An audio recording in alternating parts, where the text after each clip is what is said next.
Hello and welcome to Enquire to Choir. My name is Eva and I'm here to help you, fellow choir people. Today's video is actually an answer to a wonderful question I got from the lovely Michele, who connected with me via email a few weeks ago. Michele is a newly appointed choir director with a background in voice teaching, and even though we just spoke a few times, I can already tell she is doing wonderfully. Her question for me is very interesting, so I wanted to answer it in a video. I noticed that specific times when I play notes for my choir members to sing on the piano, sometimes they can't hear it and sometimes they can. But if I sing it for them, they can get it right away. I'm a voice teacher and I want to know, how do I address this issue and what is it related to, because not everyone has this problem. It's mostly those who have no music background whatsoever or very limited. Why is it easier for them to listen to someone sing and catch the note versus hearing it on the piano? When I play a note, sometimes they can hear a completely different note. I just don't understand it. What do you think about the reason for these issues are, and what do I do about it? Dear Michele, I really can't believe you asked me this question because I have a lot of thoughts about it. I thought about this a lot. I have to say that I work as a choir conductor, but I was actually trained as a pianist, and I also have a degree in electrical engineering. I'm saying this because the short answer to your question is because they don't know how to hear the piano. You said a very strong thing. It's mostly people who did not have any musical training or have had very little. My thoughts on this originate from the time I was studying to be a piano teacher. In my country, the elementary music schools start for children between 7 and 12 years old, and they have to pass the audition. The first thing you have to figure out at this audition is whether the child can repeat a tone. The thing I was taught is, in order for them to repeat the tone, you have to produce it in two different ways. For example, you can play it on the piano and you can sing it, but always sing it. The reasoning behind this is it is a great possibility for the children not being able to hear an instrument properly, unlike the voice, which they are used to, and they already know how to hear it. Not how to listen, but how to actually physically hear it. I think the reason is pure physics. I could be wrong, but it makes sense to me. A tone is a sound wave. It has its own frequency. We recognize this frequency as pitch. So for example, A4 is 440 hertz. But this frequency is not the only frequency in a tone. The tone actually has an infinite number of secondary frequencies called the aliquots. So you think you're producing a tone, a single tone, but you are not. You are actually producing a whole bunch of frequencies all mixed together. The amount of these frequencies affect the color of the tone, but physically it's like a huge splash of frequencies that come to the ear. And to an ear which is not used to it, it's very hard to figure out what the main pitch is. Also, the way those aliquot frequencies are produced is a very definitive system. It's mathematically correct. So we take it for granted as adults that we are able to hear it in a proper way because we forgot or we had never realized that this was something we learned how to do when we were children, probably.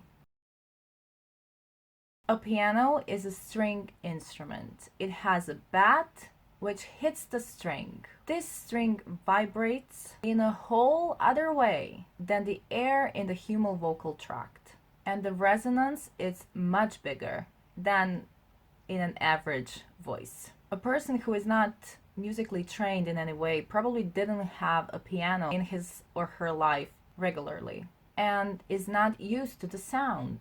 But all of us are used to the voice.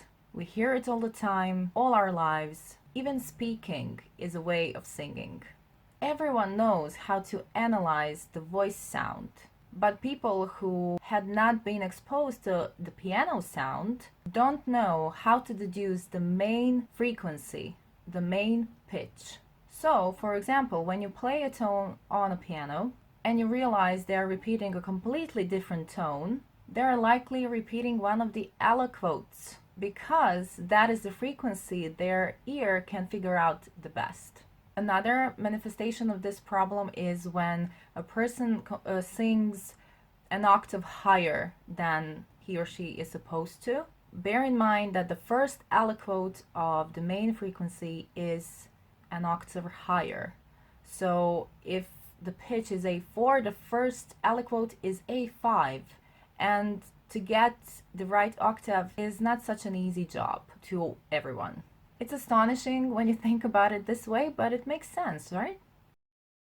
Other example where I noticed this issue is this one. A person who sings very well as a soloist but has never been in a choir sometimes can sing all the correct tones while singing with just his voice group. The moment somebody else comes in the choir, it all falls apart. For example, a tenor can sing his tenor lines very well when just the tenors sing. But even if you add the basses, it's okay. Even if you add the sopranos, it's okay. But the moment for example, altos come into the thing, this tenor starts singing the alto melodies just an octave lower. I think this is the same problem actually, because he doesn't know how to analyze the choir sound, and the frequency spectrum of the altos just is the most familiar. I had a pupil, a grown man, a guitar player, who was amazing at improvising, and he asked me to teach him how to sing. Not how to sing well, but to sing in the right pitch, so just for him to be able to sing in tune. I asked him to record himself playing the guitar and singing simultaneously, and I noticed that all the relations between the tones were correct. He knew which tone is higher, which tone is lower, but everything in general was out of tune with the guitar. When I played the tone for him on a piano, he couldn't repeat it. When I sang the tone, he couldn't repeat it. But when I said, this is a C, play C on your guitar and hold it, not only could he repeat the correct tone, but he could travel from the wrong tone he was singing a moment before to the correct tone, and he could recognize when he hit the same tone as the string was. That was mind-blowing to me, because it's not about the singing, it's about the listening. And not just listen, listen. No, it's not just listen, it's really try to hear it. Try to recognize the frequency.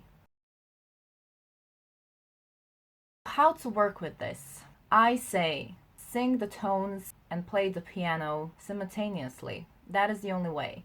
I could tell you just sing the tones, but that's counterproductive because at a certain point I have to get used to the piano sound and learn how to analyze that sound.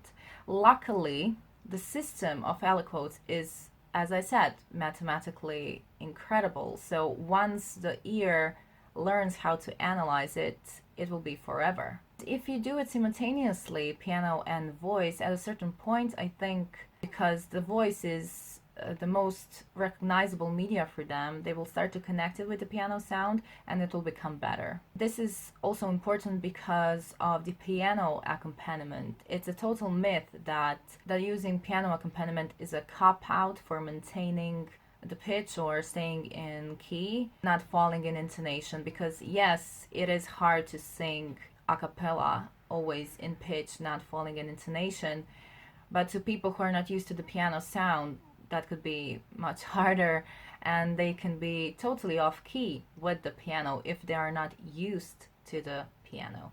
Plus, I know I keep talking about piano as a string instrument. I'm completely aware that there are electrical pianos there, which you are probably using. And I think the problem is the same because electrical pianos have a recording of an actual string piano. So a whole bunch of frequencies in one tone is in there, and the problem is the same. That is actually the only way I work with this, simultaneously playing and singing. Repeat all the time and just realize that it's not about their ignorance. They're not ignorant, they're just not trained for this, and it will take time for them to get it. So have patience and don't give up on those people because you could miss out on really great singers. P.S. The part of your question about the arpeggios, which they can repeat while you sing them but not when you play them on the piano. Please recognize that those sequences are very logical to you and very familiar. But for them, they could mean something completely not understandable. For example, na na na na na na na is very logical to you, but for them it could be 7 different tones. They don't even recognize some of the pitches are the same. So just bear in mind. Okay, so that is it. I really hope this answer of mine was helpful to you, Michelle, and to all of you. It's a very interesting issue, and I was very impressed you asked this. It's something you do notice when you start working with choirs, that some of the things you took for granted are not that simple. Thank you again, Michelle, for approaching me to answer this question for you and for saying that these videos help you so much. I appreciate it a lot. And for the first time ever, I will leave the comment section open on this video. So I think we are ready for the comment section to be open, and I feel a bit guilty because I feel like I'm not allowing my viewers to express themselves. And if you have any questions, you can comment down below. You can contact me via email or Facebook. Thank you so much for watching. Conduct well, conductors, and I'll see you next time, next week, next video. I like it very much. I hope you will be here. Bye!